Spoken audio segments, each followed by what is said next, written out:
నమస్కారం తెలుగు ప్రేక్షకులు. ఈరోజు ఇండియన్ సినిమా హిస్టరీలోనే మోస్ట్ అవైటెడ్ సీక్వెల్ అప్డేట్తో మీ ముందుకు వచ్చాం. Welcome to tech zero. ఒక సామాన్యుడు తన కుటుంబాన్ని కాపాడుకోవడానికి చట్టంతో ఆడిన చదరంగం గుర్తుందా? అవును, మనం మాట్లాడుకుంటోంది దృశ్యం గురించి. దాదాపు 3 ఏళ్ల వెయిటింగ్ తర్వాత మోహన్లాల్ జీతు జోసెఫ్ కాంబోలో రాబోతున్న మైండ్ బ్లోయింగ్ థ్రిల్లర్ దృశ్యం 3 మే 21, 2026న థియేటర్లలోకి రాబోతున్న ఈ సినిమాపై అంచనాలు ఇప్పుడు ఆకాశాన్ని తాకుతున్నాయి.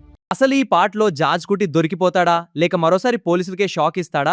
ఈ వీడియోలో క్లియర్ గా తెలుసుకుందాం. ఈ సినిమాలో మోహన్లాల్ మరోసారి జార్జ్ కుట్టిగా మనల్ని అలరించబోతున్నారు. కానీ ఇది గత 2 భాగాల్లాంటి కేవలం ఇన్వెస్టిగేషన్ కథ కాదు. గత 10 ఏళ్లుగా తన గుండెల్లో దాచుకున్న రహస్యం ఇప్పుడు జార్జ్ కుట్టి కుటుంబాన్ని ఏ తీరానికి చేర్చింది అనేదే ఈ సినిమా మెయిన్ పాయింట్.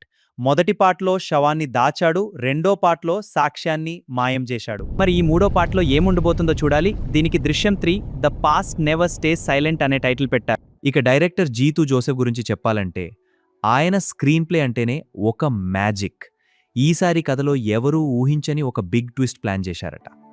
మ్యూజిక్ పరంగా అనిల్ అంటోని ఇస్తున్న బ్యాక్గ్రౌండ్ స్కోర్ ప్రతి సీన్లోనూ ప్రేక్షకుడిని సీటు అంచున కూర్చోబెట్టడం ఖాయం. ఆశీర్వాద్ సినిమాస్ ఈ సినిమాని భారీ స్థాయిలో నిర్మిస్తోంది. మలయాళంతో పాటు తెలుగు, హిందీ భాషల్లో కూడా ఒకేసారి షూటింగ్ జరిపి వరల్డ్ వైడ్ గా గ్రాండ్ గా రిలీజ్ చేయబోతున్నారు.